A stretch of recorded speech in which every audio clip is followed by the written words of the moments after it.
Em poucas palavras. Um olhar sobre o mundo, a vida e a sociedade, à luz da Palavra de Deus, com Augustus Nicodemos. Está no ar mais uma edição do programa Em Poucas Palavras. Que bom contar com a sua audiência. Para a gente é um prazer ter você aqui conosco, tá bom? Eu sou Natsa Matias, apresentando o programa e o comentário sempre do nosso âncora, pastor Augustus Nicodemos. Como vai, pastor? Oi, Natsa, querido ouvinte, obrigado pela sua audiência. Esperamos que o programa de hoje seja, como sempre, uma bênção na sua vida. A Igreja Presbiteriana do Brasil e outras denominações não ordenam mulheres, ou seja, não há pastoras nem presbíteras nestas denominações. Algumas de nossos ouvintes, no entanto, podem frequentar igrejas ou frequentam igrejas que são conduzidas por mulheres no ofício pastoral, pastoras, né? Como é que a Bíblia enxerga a questão da ordenação feminina? Esse é o tema do programa de hoje. Pastor Augustus Nicodemos, quais são as bases bíblicas que os defensores da ordenação feminina utilizam e como aqueles que discordam desta prática se posicionam diante dos argumentos destes que sustentam a ordenação feminina?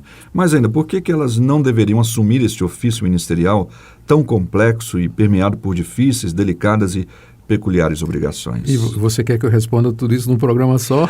Pelo menos podemos começar, né? Bom, Natsa, acho que primeiro nós temos que esclarecer que não está em jogo a capacidade das mulheres e a igualdade delas como pessoa diante de Deus. A Bíblia diz que a mulher foi criada juntamente com o homem, ambos foram feitos à imagem e semelhança de Deus, ambos têm o mesmo valor diante de Deus, são espiritualmente capazes na mesma proporção. A Bíblia nunca contempla a mulher como sendo inferior ao homem. Isso é preciso deixar muito claro. Também é preciso deixar claro que a igreja, quando se trata de questões assim e outras, ela deve se guiar pelo que diz a Bíblia. Porque questões como essa e similares são tocadas pela cultura em que nós vivemos, a cultura moderna. Ela muda muito. Um dia já foi contra, hoje é a favor, depois vai mudar de novo. A igreja precisa ter um referencial que seja sólido, duradouro e permanente. Por isso, a Bíblia é a nossa regra de fé e prática. Para responder essas perguntas que você fez, naturalmente, nós temos que ir à Bíblia. Exato. E procurar ver de que forma o assunto é tratado pela palavra de Deus. Quando a gente lê a Bíblia, Natsa, não há a menor dúvida de que a mulher tem um papel destacado, né? Um papel especial. No Antigo Testamento você encontra mulheres como Ulda e Débora, que eram juízas e profetisas. No Novo Testamento você encontra as mulheres que seguiram a Jesus e que o atendiam com seus bens. Você encontra aquelas mulheres que abriram suas casas para receber igrejas. Você vê Paulo mencionando mais de 10 mulheres nas recomendações, saudações que ele faz à igreja de Roma, no capítulo 16 da Carta aos Romanos. Paulo, ele reconhece diversas mulheres e o trabalho delas, inclusive chama uma, o nome dela é Febe, de sua protetora, não é? Dizendo que já tinha ajudado a muita gente. Você encontra uma mulher como Priscila, que juntamente com seu marido Áquila orientou o grande Apolo no momento de encruzilhada doutrinária em que ele se encontrava. Então, não está em jogo que a mulher tem um papel especial, preponderante, indispensável e fundamental na vida da igreja. Isso aí nós não discutimos. A grande questão é por que é que você não encontra, nem no Antigo Testamento e nem no Novo, as mulheres ocupando a posição de governo espiritual das comunidades. No Antigo Testamento seria o papel da sacerdotisa. Os sacerdotes em Israel, eles eram consagrados, eles eram ungidos para serem os líderes espirituais da nação de Israel. E no Novo Testamento, você tem os apóstolos, você tem os presbíteros, você tem os diáconos e você tem os pastores. A pergunta é, por que apesar de Jesus ter vencido todos os preconceitos, conversado com as mulheres samaritanas, com a mulher samaritana, ter aparecido primeiro às mulheres no dia da ressurreição,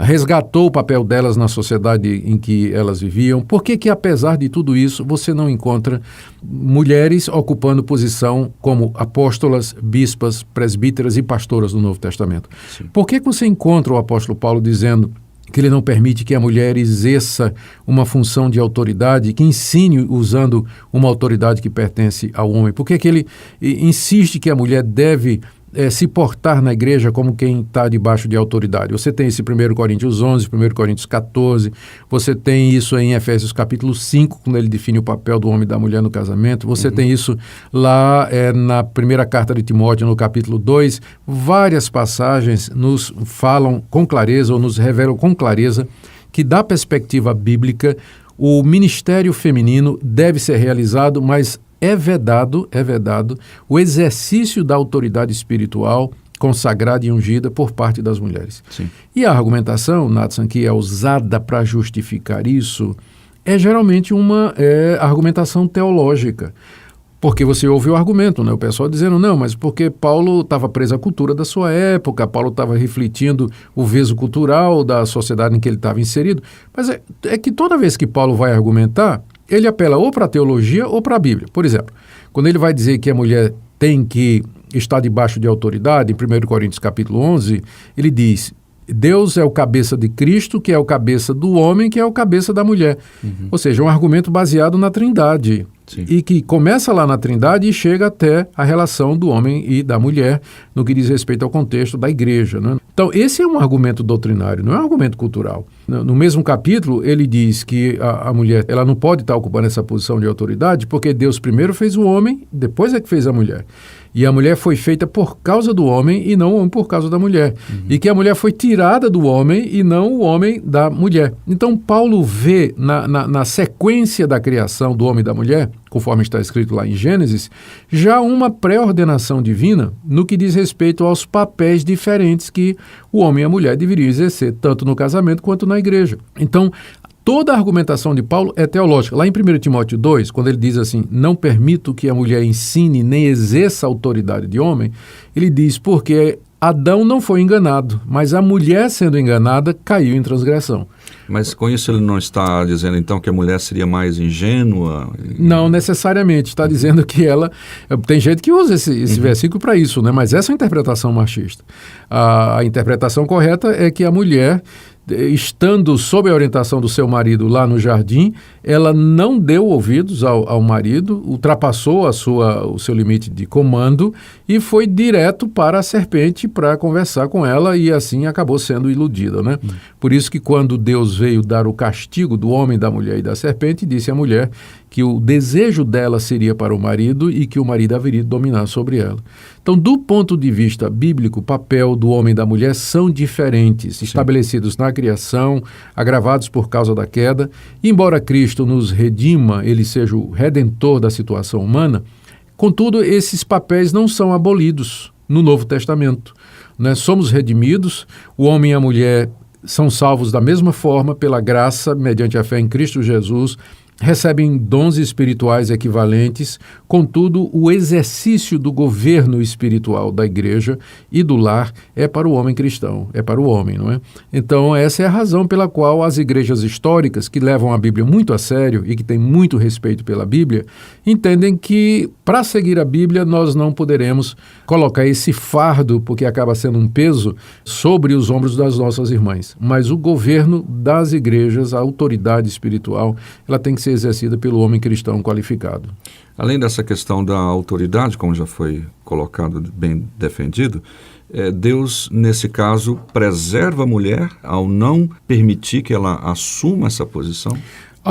Embora sejamos iguais, homem e mulher, diante de Deus, a mulher, há exceções, mas a mulher, no geral, ela tem mais algumas fragilidades de natureza física e outras, não é? Que tornariam o trabalho de liderança em situações de crise penoso, mais do que já é. Se já é para o homem, né? Às vezes, com certeza, muito mais também para a mulher. Então, eu poderia pensar assim também, Deus, num certo sentido, está libertando, não é? Dando um alívio aí para as nossas irmãs e deixando esse fardo pesado de carregar para o homem cristão. E não é todo homem cristão, né? É o homem cristão qualificado. Isso me lembra, Natsan, que lá em 1 Timóteo 3, quando Paulo está descrevendo as características daquele que deve ser o líder, né? Ele chama de episcopos, né? O bispo, o pastor, o presbítero, ele diz que tem que ser marido de uma só mulher. Sim. Então, ao dar essa definição, está óbvio que Paulo tinha em mente que seriam homens que deveriam...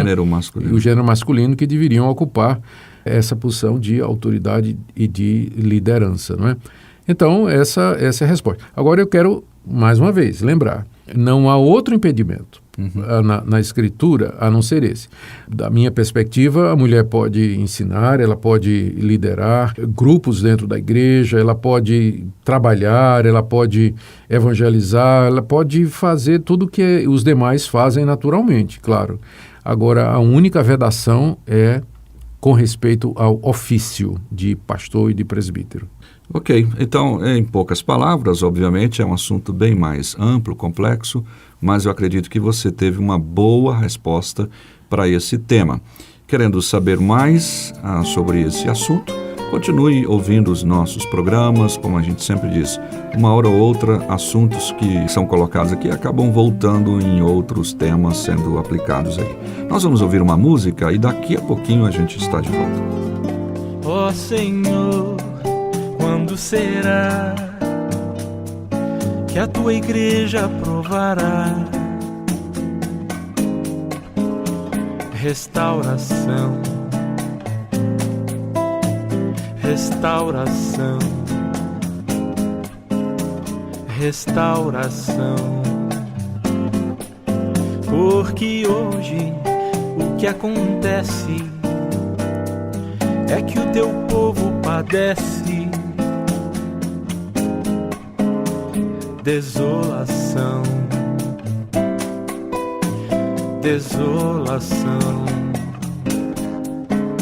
desolação.